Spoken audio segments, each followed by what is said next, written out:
오늘도 우리 옆 사람과 앞뒤 사람 인사하면서 이렇게 교제하겠습니다. 당신 때문에 세상은 희망이 있습니다.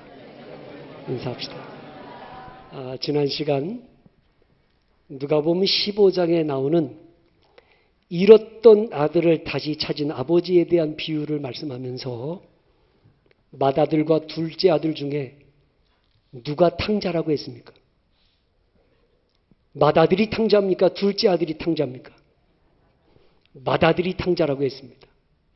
왜냐하면 이 맏아들이야말로 아버지의 사랑을 불신하고 있었기 때문이죠. 그러나 좀 더 깊이 말씀드리면 이 맏아들은 아버지의 마음을 헤아리지 못했습니다. 이 아버지는 죽은 줄만 알았던 둘째 아들이 살아 돌아왔다는 사실만으로도 기쁘고 즐거워서 살찐 송아지 잡아서 잔치를 열지 않습니까? 정말 이 맏아들이 아버지의 마음을 조금이라도 헤아리는 아들이었다면 아버지의 기쁨에 함께 동참했어야 됩니다. 아버지가 기뻐하는 모습을 보면서 함께 기뻐했어야 돼요. 그런데 아버지가 그렇게 기뻐하고 있는데 한쪽 구석에서 얼굴에 그냥 울그락불그락 해가지고 막 씩씩거리고 있습니다. 왜 그래요? 아버지의 마음을 헤아리지 못하는 거예요. 그래서 이 아버지가 이 맏아들에게 이렇게 말하지 않습니까?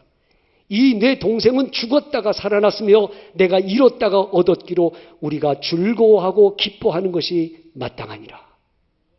내 맏아들은 이 아버지의 마음을 조금 더 헤아리지 않고 도리어 아버지에게 이렇게 말하죠. 아버지의 살림을 장녀들과 함께 삼켜버린 이 아들이 돌아오매 이를 위하여 살찐 송아지를 잡으셨나이다. 다시 말할까요? 욕을 얻어먹어야 되고 매를 맞아도 시원찮은 이놈을 위해서 살찐 송아지를 잡는 아버지가 제정신입니까? 네? 이렇게 묻고 있어요. 여러분, 이걸 아셔야 돼요. 아버지는요, 자기 몫을 가지고 밖에 나가서 탕진하고 돌아온 둘째 아들 살찐 송아지 잡아줬어요. 그랬다면 맏아들을 위해서라면 살찐 송아지 10마리, 100마리도 잡아줄 수 있는 이 아버지의 사랑을 맏아들이 헤아리지 못하고 있는 거예요. 이 아버지의 마음을 알았더라면 함께 기뻐할 수 있었을 텐데 아버지의 마음을 헤아리지 못하기 때문에 불평불만하고 있는 거 아닙니까?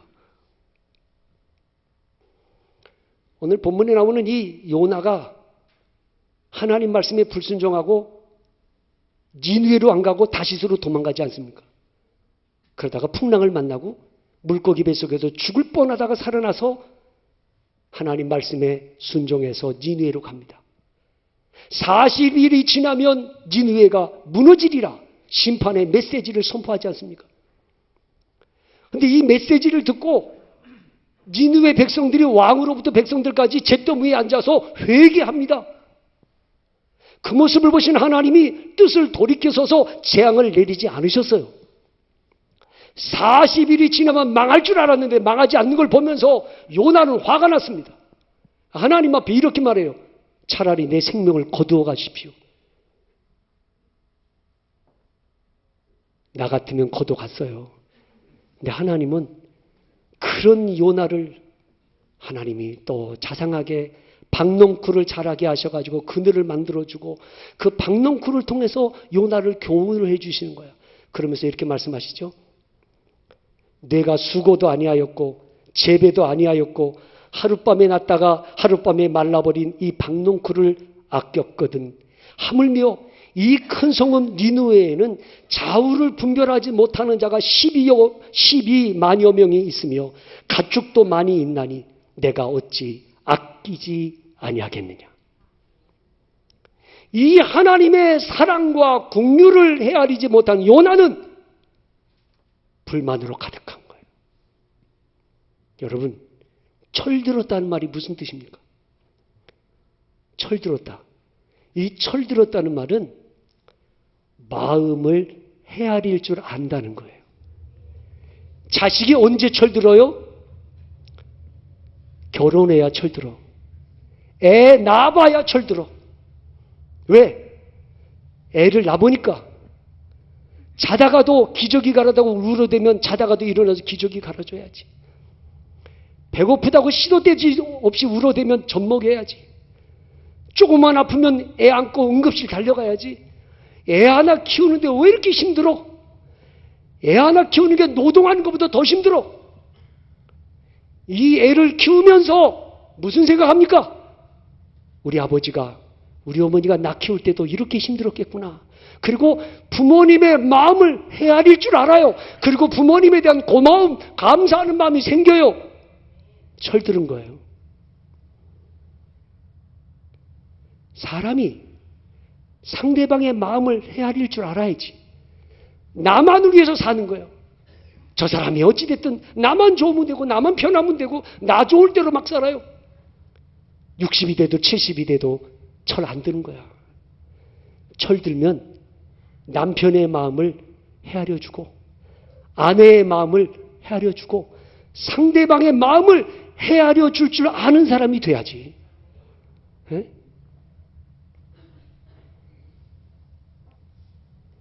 신앙도 철이 들어야 돼요. 신앙생활도 나 좋은 대로 나 편한 대로 내 마음대로 생활하는 게 아니라 하나님의 마음을 헤아릴 줄 아는 사람이 돼야 돼. 하나님께서 요나에게 니느웨로 가서 말씀 전하라고 하십니다. 자, 오늘 보면 2절을 다 같이 보시죠. 시작.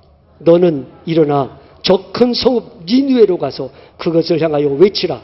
그 악독이 내 앞에 상달되었음이니라 하시니라. 아멘. 그런데 요나는 하나님의 말씀을 듣고 니느웨로 안 가고 다시스로 도망을 갑니다. 3절을 다 같이 보시죠. 시작. 그러나 요나가 여호와의 얼굴을 피하려고 일어나 다시스로 도망하려 하여 욥바로 내려갔더니 마침 다시스로 가는 배를 만난지라. 여호와의 얼굴을 피하여 그들과 함께 다시스로 가려고 뱃삭을 주고 배에 올랐더라. 아멘. 자, 그러면 요나가 선지자 아닙니까? 일반 사람도 아닌 선지자인데 선지자인 요나가 왜 하나님의 명령을 거역하고 불순종하고 다시스로 도망을 가려고 했을까요? 두 가지 이유 때문이죠. 하나는 니느웨에 가서 말씀을 전하라. 니느웨가 어떤 도시입니까? 아수르라는 나라의 수도입니다. 그러니까 요나는 어떤 생각했습니까? 이방 나라에 가서 복음 전하는 걸 이해할 수가 없었어요. 왜? 하나님은 이스라엘 백성들만을 선민으로 여기고 이스라엘 백성만이 하나님의 택한 백성인데 그 이방인들에게까지 가서 내가 복음을 전해야 되나? 요나는 이해할 수 없었어요. 여러분, 이걸 아셔야 돼요. 하나님의 관심은 예수 믿는 성도들, 교회 다니는 그리스도인들만을 하나님의 관심은 교회에만 있고 성도들에게만 있는 게 아니라는 거. 하나님의 관심은 지금도 저 교회 밖에 예수 안 믿고 구원받지 못한 저 세상 사람들에게도 하나님의 관심이 있다는 걸 아셔야 돼요. 오늘 우리들은 교회만, 그리스도인들만 하나님이 사랑한다고 생각하는데 아니오시다. 요한복음 10장 16절에서 예수님이 이런 말씀하셨어요. 또 이 우리에 들지 아니한 다른 양들이 내게 있어. 내가 인도하여야 할 터이니 그들도 내 음성을 듣고 한 무리가 되어 한 목자에게 있으리라. 자, 우리에 들지 아니한 다른 양들이 내게 있다. 여러분, 우리 안에 있는 양들을 이스라엘 백성들이라고 한다면 우리 밖에 있는 양들은 이방인들이요. 우리 안에 있는 양들이 예수 믿는 그리스도인들이라면 우리 밖에 있는 사람은 불신자들입니다. 그러나 주님은 지금도 이 우리 안에 있는 그리스도인들만이 아니라 우리 밖에 있는 불신자들에게도 하나님의 관심이 있으신 거예요. 오늘도 예수 믿지 않고 멸망이로 걸어가는 수많은 사람들에게 하나님은 관심이 있으세요. 사도행전 10장에 보면 로마의 백부장인 고넬료가 베드로에게 사람을 보내서 자기 집으로 초대를 하지 않습니까? 근데 그때 하나님께서 베드로에게 환상을 보여줘요. 하늘에서 큰 그릇이 내려오는데 그 그릇 안에 4발 가진 짐승, 기어다니는 짐승, 각종 새들이 가득 담겨 있는 거예요. 다른 말로 할까요? 기어다니는 뱀이나 도마뱀이나 이런 거는 성경에 못 먹게 돼 있잖아요. 부정한 동물이잖아요. 4발 가진 짐승일지라도 돼지 같은 거는 이게 책임질을 하지 않으니까 부정해서 못 먹잖아요. 근데 베드로야 일어나 잡아먹으라 그러는 거예요. 그때 베드로가 이렇게 말합니다. 주여 그럴 수 없나이다. 속되고 깨끗하지 아니한 것을 내가 결코 먹지 아니하겠나이다. 다시 하나님의 음성이 들려요. 하나님께서 깨끗하게 하신 것을 내가 속되다 하지 말라. 이게 3번이나 반복해서 보여주는 거예요. 그래서 베드로는 고넬료가 보낸 사람들을 따라서 이방인인 고넬료의 집에 가서 복음을 전했더니 말씀 듣는 모든 사람에게 성령이 임하여 방언도 하고 예언도 하는 걸 목격하게 됩니다. 그러면서 베드로가 깨달았어요. 아하, 하나님은 유대인들만을 구원하시는 게 아니라 이방인들도 구원하기를 원하시는구나. 이걸 깨달은 거죠. 여러분, 우리는 이제 우리만 서로 사랑하고 우리만 서로 좋아서 지내는 우리끼리만의 삶을 사는 게 아닙니다. 오늘 우리는 저 세상 사람들에게 관심 가져야 돼요. 교회 밖에 있는 사람들에게 관심 가져야 돼요. 그들에게 다가가서 예수님의 사랑을 나눠주고 그들에게 복음을 나눠주고 그들에게도 주님의 사랑을 마음껏 전해주는 사람들이 되어야 합니다. 왜? 하나님의 관심이 거기 있으니까. 근데 아직도 하나님의 관심은 이 교회에만 있고 예수 믿는 사람들에게 관심이 있는 줄 알고 있어요. 하나님은 지금도 비를 내려주실 때 믿는 자나 안 믿는 자나 모두에게 동일하게 비를 내려주시고 동일하게 햇빛을 비치지 않습니까? 그러므로 오늘 우리는 우리만을 하나님이 사랑한다고 하는 아집에 매여 있으면 안 됩니다. 하나님께 받은 그 사랑을 가지고 세상으로 나가서 저들에게도 하나님의 사랑을 우리가 몸소 보여주는 삶을 살아야 됩니다. 하나님의 관심은 거기 있어요. 요나가 왜 불순종하고 다시스로 도망을 갑니까? 이 니느웨라는 도시가 악독이 가득한 도시이기 때문입니다. 오늘 2절에 그렇게 말하지 않습니까? 너는 일어나 저 큰 성읍 니느웨로 가서 그것을 향하여 외치라. 그 악독이 내 앞에 상달되었음이니라 하시니라.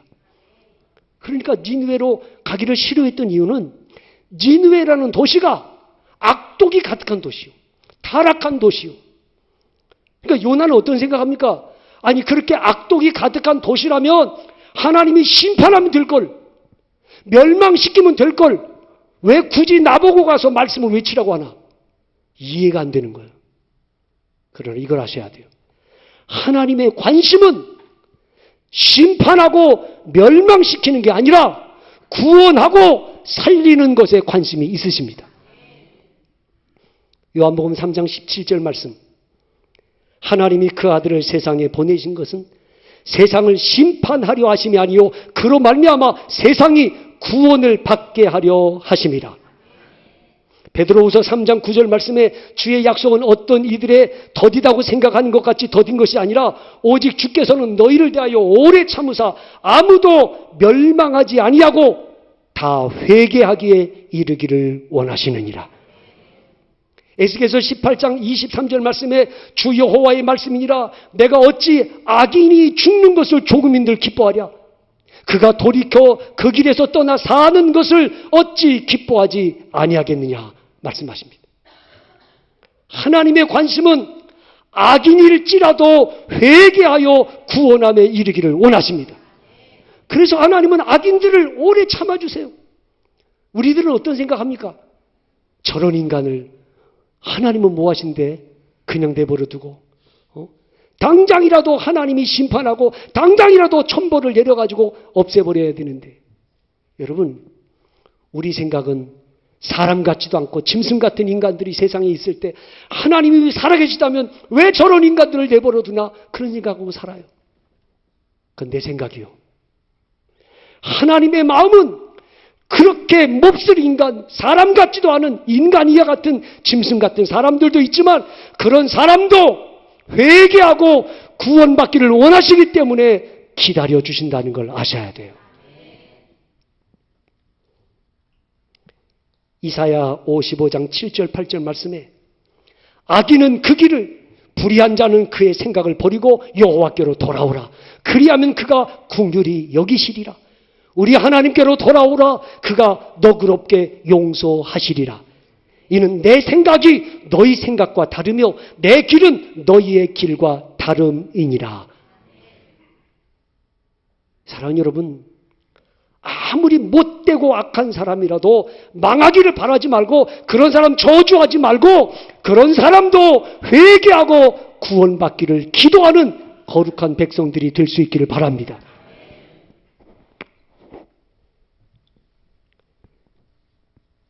살다 보니까 누가 원수예요?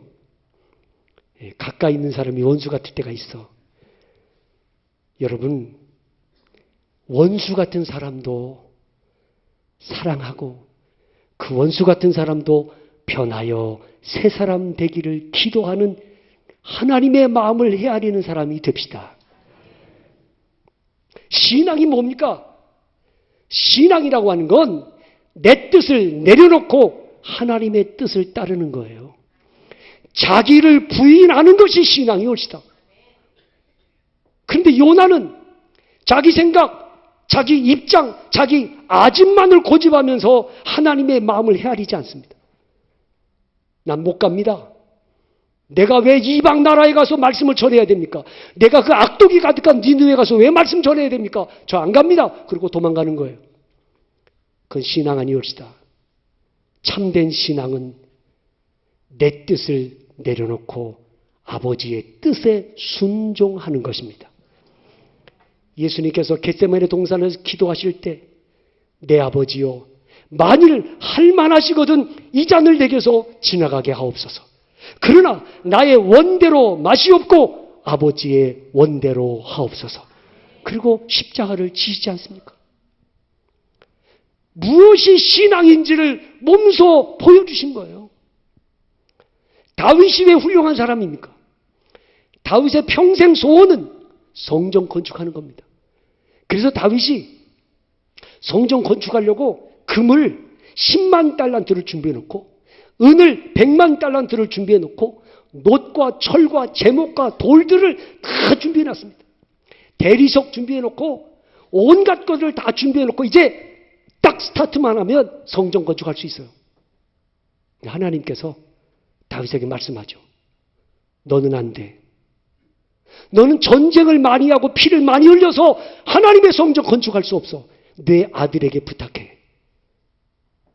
평생을 성전 건축에 대한 그 열망을 가지고 있었는데 안 된다고 할 때 다윗은 하나님 앞에 깨끗이 순복합니다. 평생 소원이었지만 깨끗이 접어요.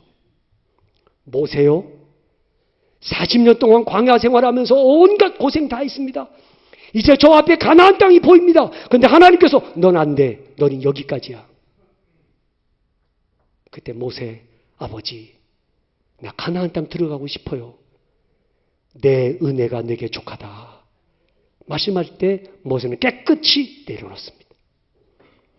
신앙은 내 뜻을 고집하는 게 아니고 하나님의 뜻 앞에 내 뜻을 내려놓을 줄 아는 것이 신앙입니다.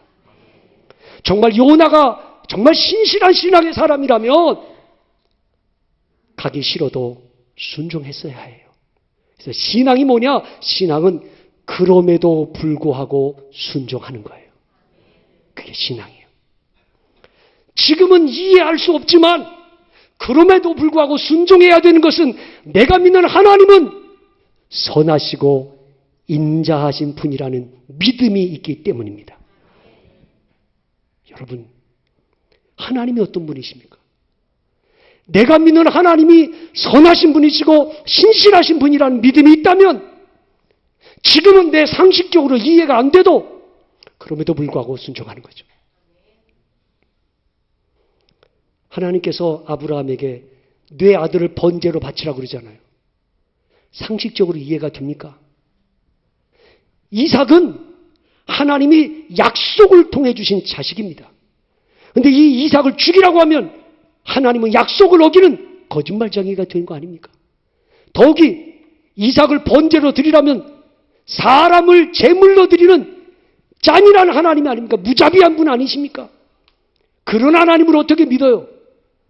그런데 아브라함은 이삭을 번제로 드리라 그럴 때 아멘하고 모리아산으로 이삭을 데리고 가지 않습니까? 왜 그랬을까요? 아브라함은 하나님의 마음을 헤아렸기 때문이죠. 하나님이 나에게 요구하시는 것은 이삭을 죽이라는 게 아니고 이삭보다도 하나님을 더 사랑하기를 원하시는 하나님의 마음을 알았기 때문이죠. 너 이 시간 결정해. 내 아들이냐 하나님이냐. 사랑의 우선순위에 누가 먼저인지 결정해. 이삭이 먼저냐 하나님이 먼저냐 결정해라. 이 마음을, 이 하나님의 마음을 아브라함이 알았기 때문에 그는 기꺼이 순종하고 모리아산으로 간 거 아닙니까? 여러분, 하나님의 마음을 헤아릴 줄 아는 사람이라면 그럼에도 불구하고 순종하는 사람이 되어야 합니다. 여러분, 사렙다 과부에게 마지막 남은 양식을 하나님이 엘리야 선지자에게 대접하라고 하지 않습니까? 어떻게 이렇게 무자비할 수가 있어요? 예? 부자들도 많은데 하필이면 그 가난한 과부의 마지막 남은 양식을 갖다가 내놓으라고 하는 게 말이나 됩니까? 그런데 우리가 믿는 하나님이 어떤 하나님이십니까? 하나님은 믿음의 사람을 찾으시고 그리고 마침내 그 믿음의 사람에게 복을 주시는 분 아니십니까? 하나님은 사렙다 과부에게 마지막 남은 양식 내놓아라 그렇게 요구하신 게 아니에요. 믿음을 하나님께 보여라. 하나님의 말씀 앞에 순종하는 내 믿음을 보이라는 거 아닙니까? 그때 사렙다 과부가 믿음을 보였더니 하나님이 가뭄이 끝날 때까지 그의 양식을 책임져 주시지 않아요.